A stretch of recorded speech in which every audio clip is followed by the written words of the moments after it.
Bismillah. Assalamualaikum warahmatullahi wabarakatuh. Mga kapatid, mga adversaries, mga aking katunggali, and my sincere followers, huwag kayong magtataka bakit karamihan ng aking pinapalabas na video ay ukol po ito sa kabalbalan ng Biblia. Bakit? Kung kaayusan naman sa Islam, palabas ko sa Quran, mula sa Hadith, yun din na matatanggap ko eh. Panglalait pa rin, paninira sa Islam. So, bakit doon ako? Maging defensive ako. So, sabi nga nila, attack is the most effective defense. So, actually, kung mag-atake ako, hindi naman sarili kong utak ang ginagamit. Founded dun eh. May basis rin from the Bible. So, huwag kayong magtaka na halos lahat ng aking ipalabas ay may tungkol sa kabalbalan ng Biblia.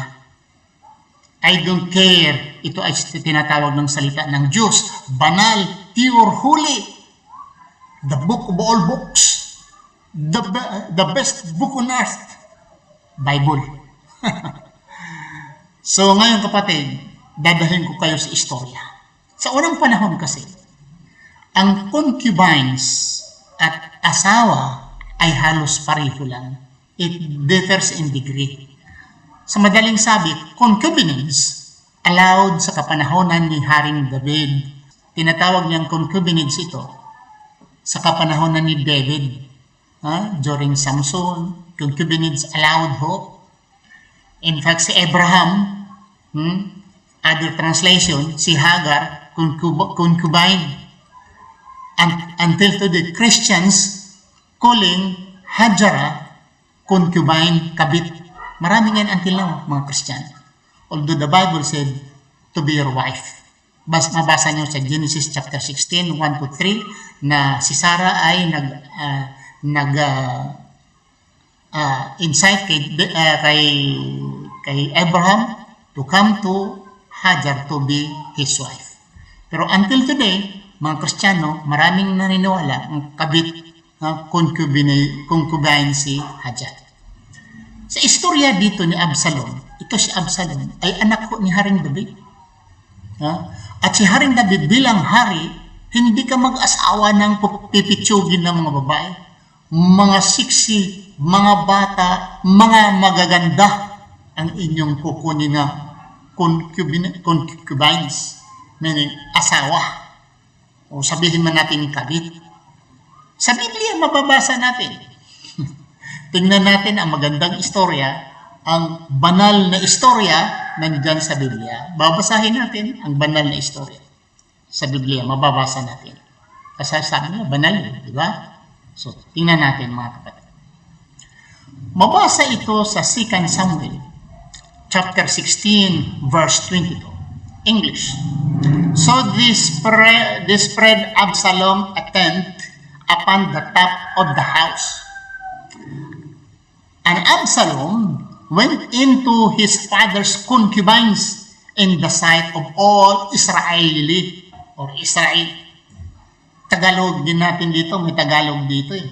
Sa gayoy kanilang ipinagladlad si Absalom ng isang tulda sa bubungan ng bahay at sinipingan ni Absalom ang mga babae ng kaniyang ama sa paningin ng buong Israel. Gagamit ka ng asawa ng iyong tatay? Gagamitin mo yung Hindi lang isa. Ang dami. Mga sisabi dito, sa bubungan at sinipingan ni Absalom ang mga babae ng kanyang ama sa paningin ng buong Israel. Imagine, gaganunin mo yung asawa ng tatay mo, kabit ng tatay mo, gaganunin mo sa buong paningin, nakakita, nakakarinig ang mga Israelis. Marami pang maritis noon, di ba? Hanggang ngayon, maraming maritis. Imagine, yugin mo yung kabit ng tatay mo, o sabihin mo, asawa ng tatay mo, yugin mo doon sa atit. Paano ngayon? Kung nandoon sa atit, Eh, mayroon din mga bahay may mga ati-friend, di ba? Yung yoga na lang sila. At ito ay salita ng Diyos. For what? Ha? Para ano? For what? For lessons. Ha? Para sundan natin? Because the Bible is written for, is inspired, this is inspired by God for reproof, for doctrine, for righteousness. Ha? Guidance for righteousness. Ganito ba? For doctrine? Doctrine ba ninyo mga kapatid? Salita ng Diyos. Eh, huwag naman ganun. Salita ng Diyos. Piliin naman ninyo kung ano ang salita ng Diyos. Di ba? Kasi sabihin nyo, salita ng Diyos eh. Yung asawa pa ni Haring David. Read the whole story. Ha? The whole story. Si Haring David, marami siyang concubines, marami siyang mga asawa. Ha? At ito si Absalom, dahil sa pag-rebuilding niya, pinakita niya ang pagka-rebuilding niya sa buong Israel at sa kanyang tatay na hari, si Haring David, niyog-yog.